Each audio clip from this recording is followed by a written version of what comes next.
So next up, we're going to talk about basically how AdGuard communicates privacy. And we have our first female speaker of the day, I think, Sophia Olova from AdGuard, who's a UX writer. And in her function in UX writing, she works on product copy and across basically any of AdGuard's products and how to communicate the correct way. And as you can imagine, ad blocking as such and also privacy products are relatively complex to understand while they still cater to a whole lot of diverse people. So it's sometimes very hard to convey in a very concise manner what the product does, what it doesn't do. People have different backgrounds, different linguistic backgrounds as well. So how to communicate effectively without confusing the users, but also how to educate them and make it easy to understand. And Sophia is going to basically share on how AdGuard is doing this and how to best basically align languages with users' contexts and how to use layered interactions and adaptive terminology. And she brought us some real-life examples, and I'm looking forward to hearing what you have for us, Sophia.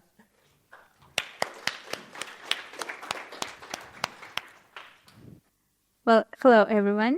My name is Sophia Olova, and I am a UX writer at AdGuard.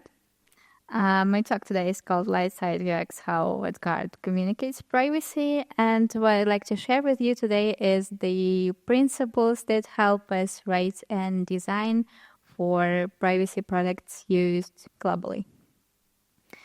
So, thanks, Kara, for introducing my talk. So I will probably... one moment.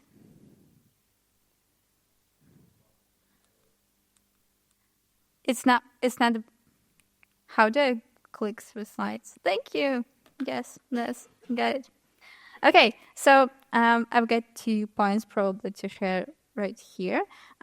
First is that AdGuard has already a bunch of different privacy products like an ad blocker, a VPN, a DNS, a mail, and a crypto wallet. So these all products are not quite easy to understand probably. They do a lot of complex stuff under the hood, but they still have to be simple enough for like different people to use. Secondly, our audience is really diverse. Like a lot of them do not have any technical background, and a lot of them do not speak English natively, although AdGuard is used globally. And still we have to communicate privacy to all of them and do it scalably. And I believe this is the challenge that we are like managing quite well. So I'll cover how are the product vision and principles, the expertise levels of our target audience, and the constraints that we face, like shape our design and UX copy. And I'll show you some of the solutions that we found that help us design and write scalably, even within these constraints. So let's move on to the first part, the product vision and core principles. At AdGuard, we like to say that we are on the light side of the internet. And for me, this phrase reflects our transparency and openness, our willingness to help and protect, our active care, and giving control to the user. In practice, this translates into several things. When we talk about design, for example, we aim for a clean interface, we explain things when needed, and we strive to design everything. Well, we provide support, but we strive to design everything so that this support is actually not quite necessary. And there is one more concept that I would like to highlight separately. It is the functionality but optional complexity, and I'll come back to this idea a bit later in the talk. So let's take a look at a few examples of our real apps. So when we talk about active care, for example, we mean that we try to guide the user gently and support them when needed. So you can see this in our explanations and hints that helps the user learn more, find some additional information to help them complete the task. Or another idea is like user control. And here is the screenshot from our AdGuard for Android app. And you can see that the user can choose here from predefined protection levels or choose the custom one to unlock additional options. This is not like they do not have to do this, but we give them this opportunity because we believe the user should always feel in control. And this is one of the key values behind our UX decisions. So moving on to the next part, the user expertise levels. And here is where I would like to come back to the idea of this optional complexity. So, as I mentioned earlier, AdGuard's audience is really diverse, like literally from techies to grandmas. And the interesting thing here is that this diversity shows up in the different needs, the levels of understanding, or even levels of engagement, probably, and the vocabulary they use. So when we, for example, analyze the messages to support from our users, we notice big differences in how they describe the problems. Like they use different words, they pay attention to different details, and this kind of reflects their experience level with technology. So I have divided the users into 3 groups. Let us call them like basic, medium, and advanced. And one of the ideas that comes from this diversity, these levels of expertise, is what we call layered interactions. So it means that a single AdGuard app can provide different experiences for users with different needs. Like for one user, it may be a really simple app with just one button, and this will be perfectly fine. But the deeper you go, the more complex AdGuard becomes. So let's take another look at our AdGuard for Android app. It's probably the best example of these layered interactions. At the basic level, you've got just one main protection switch, and this switch activates all the sessional AdGuard features. And if you've just downloaded the app and do not want to explore any further, well, of course, you have to do some pre-configuration, but if you do not want to explore, you don't have to. AdGuard will work probably perfectly fine for you. Even the wording here reflects the same idea. So we say protection is enabled. We do not mention any customization, just the global idea of protection. And the subtitle says, "Surf safely, we've got your back." And this also reflects our core principles like user control and protection. At the medium level, if the user starts exploring some simple customizations. They might be curious about how protection works. They might want to adjust some protection features like app blocking, tracking protection, noise blocking, and so on. And at the advanced level, there is a whole world of deep customization. Like we've got advanced settings, low-level settings.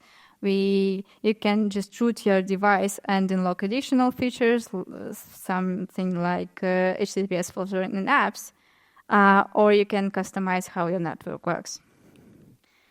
One interesting case is our attempt to lower the barrier and bridge this gap between the medium and advanced users. And this is a feature called the user rules. So in the old approach, the process was quite manual. We simply showed this empty input field, and the user would have to be familiar with the rule syntax to create some rules. So even if we provided this link to the rule syntax to the knowledge base article about the rule syntax, the user was quite on their own. So I guess the most users didn't even try because it looked too technical. And in our new app, AdGuard Mini for Mac, we've introduced a guided approach. Now we walk the user through the process step by step. We provide explanations and hints.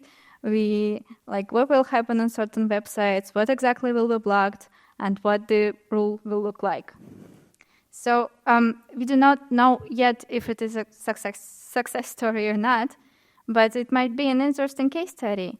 And we're curious to how many more users will be engaged in creating user rules. Okay, and to the last part, the constraints that we face. Well, we talk about building and maintaining our apps. Localization is,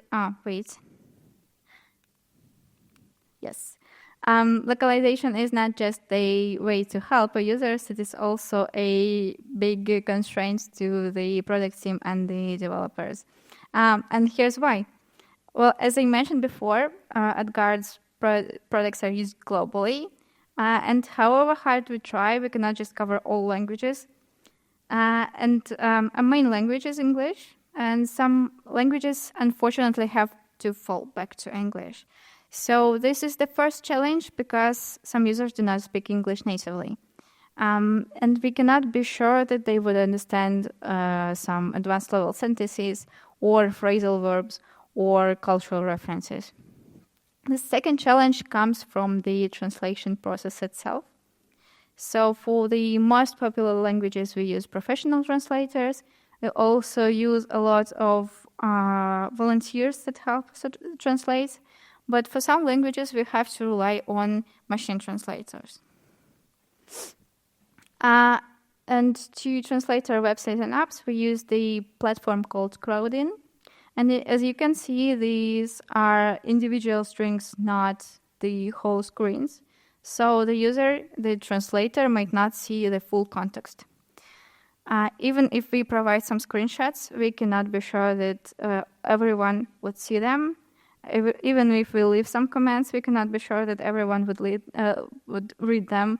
And we can be certain absolutely that the machine translations, as they are, as we use them now, do not see this context.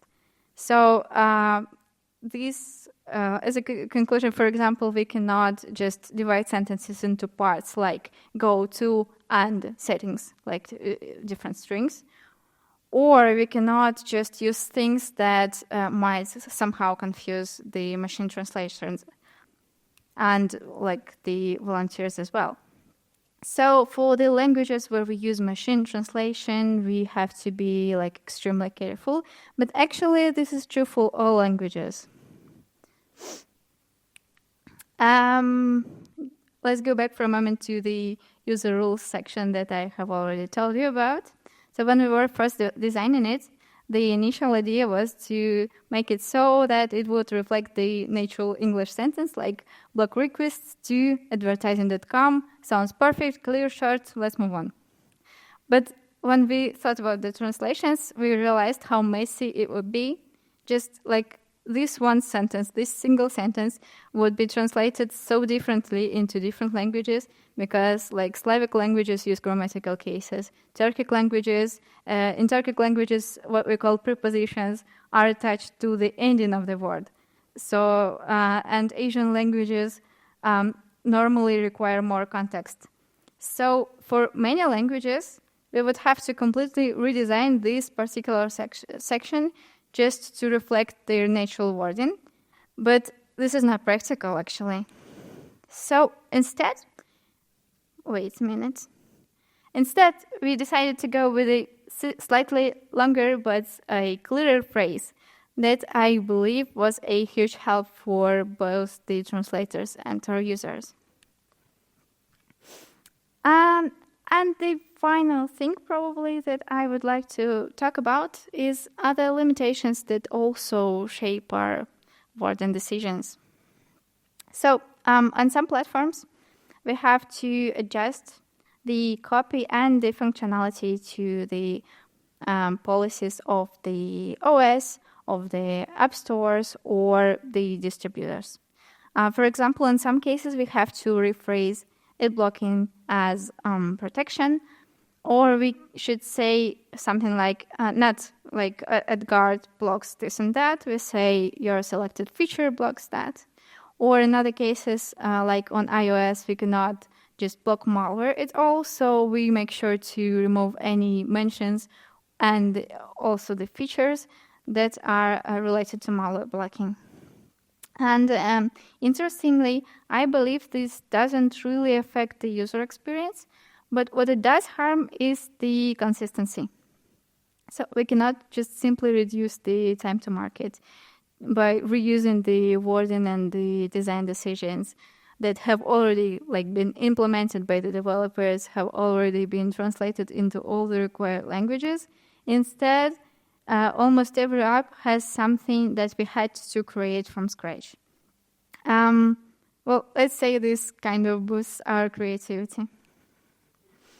So to wrap things up, it would be really nice to say that we are completely free, completely creative when writing and designing for AdGuard products, but this is obviously not true.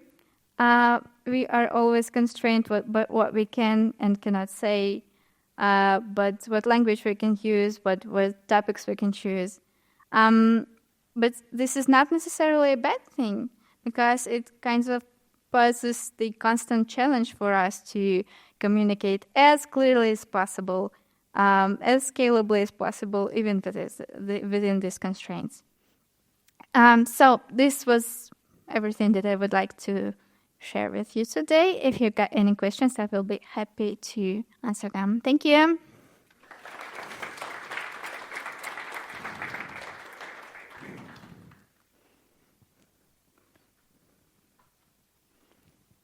Hi, Sophia. Amazing presentation. Thank you. So my question is, how often do you have some problems with translations when they broke your layouts? Because, it's extension and you have very tiny place there. So some languages like Russian, Germany, probably, when you translate them, it just can broke everything. So do you have any solution for it? Well, now that we know that there are languages that use long words, we try to design everything so, keeping these languages in mind. So when we design things, we try to make some pre-translation in these layouts in Figma to make sure that everything fits. So we just do not design for English. We design for all languages if possible. Thank you.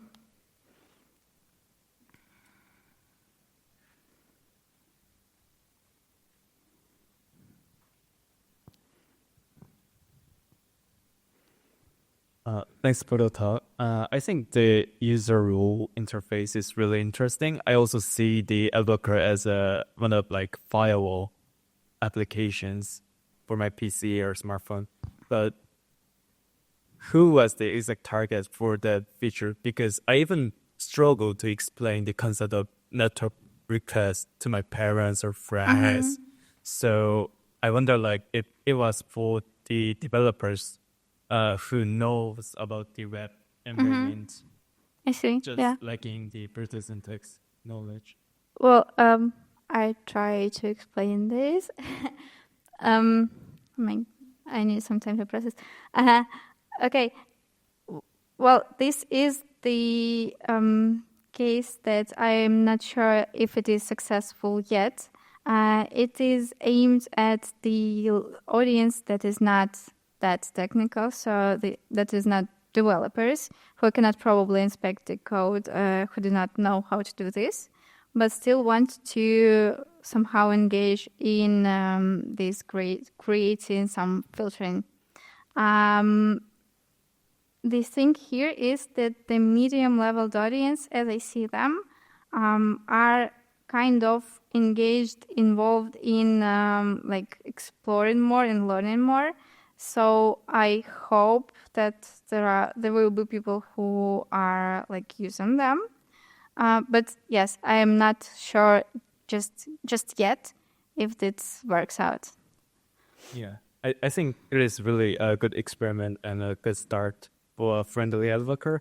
And another question would be, have you tried to think other approach to explain the layers in ad blocking? Because I really think that expressing ad blocking as a low, medium, high doesn't explain anything. It's really unclear to me. It hides every details in the back. Don't get me wrong, but I feel like so. Have you tried to think about other forms to explain the ad blocking layers, not all the levels? I just wonder. any ideas? Okay, I can think about this. This is not explaining ad blocking to the audience, probably. This is explaining ad blocking. This is explaining our approach, probably, to you guys. When we try to explain, well, not everyone needs some explanations, probably. So there are a lot of people like grandmas that have just downloaded the app, or they had the grandsons, grandchildren download the app for them. They don't need these explanations at all. So it is not about like explaining ad blocking to everybody. It is about explaining ad blocking to people who want to learn more. So yes, we do have some like hints and explanations, but they are aimed not at everybody. They are aimed at people who this what I have simplified as medium level audience, probably. Yes. So yes, I think this is a rough simplification, and people are more like different, but. Let's say that this simplification kind of helps us make some decisions, probably. So about your question, I will think about this. I just do not have an answer right now for you. Thank you. Yeah, it's really understandable. Thank you for that. Hi, thanks for the talk. It's Hi. really interesting to hear about the different things that go into how a UX is shaped. Especially the example with the one sentence and the different languages. It was really just. I was curious, how do you make decisions like that? How do you get feedback? Do you do A/B testing? You have just user feedback, community forums, or and a follow-up. Is revenue a factor at all? Like, what makes the most money? Yeah, 2 questions. It's a complicated question. And this is probably some part of this question is not for me, probably. But what I can say is that, about the feedback, yes, we get different types of feedback. It is also an ongoing process of improving the tasting and user research in general. So we have just the user support messages, some reviews, some yes. Plus we've got this tasting, some A/B testing, but it is not more about apps. It is more about the websites. Plus we've got some like privacy friendly, not quite, but privacy friendly ways of testing how the users, what features the user use most, what features, like what screens they visit most, what buttons they click most. So this is the thing that we can just make some conclusions, have some ideas from.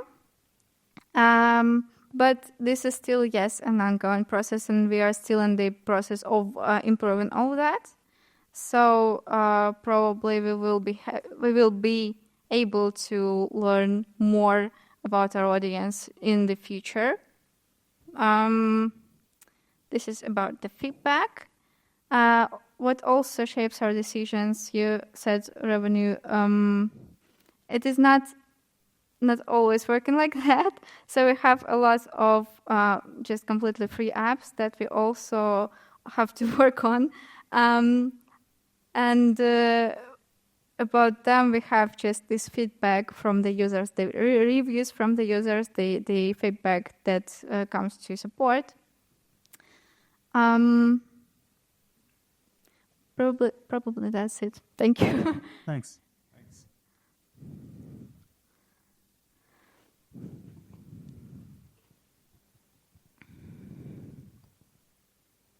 Hey, thank you for the talk. I was wondering, because talking about privacy and ad blocking is very, very hard. Yep. I wonder if when you design the product or take the user into the consideration, if you look for some patterns, common patterns in other products, and you try to use some common language to explain your features in a way that is more comprehensible to everyone? Like, I mean, do you investigate how Apple communicates it or how eyeo communicates it? And if you try to incorporate it into your own designs, or you always try to build it from ground up and to have your own specific language? It is more about our own experience, probably, yes, the way that we see our apps. Well, I do some user research, like not the user research, just normal research of our competitors.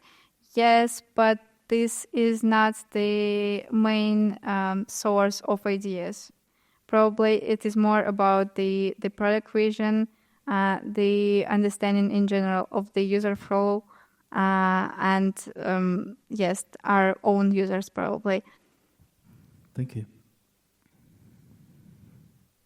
Hey. I think we need to move ahead with the schedule. So thank you, Sophia. Thank you. If you have more questions, we are just one talk out of the lunch break, Yep. so there will be more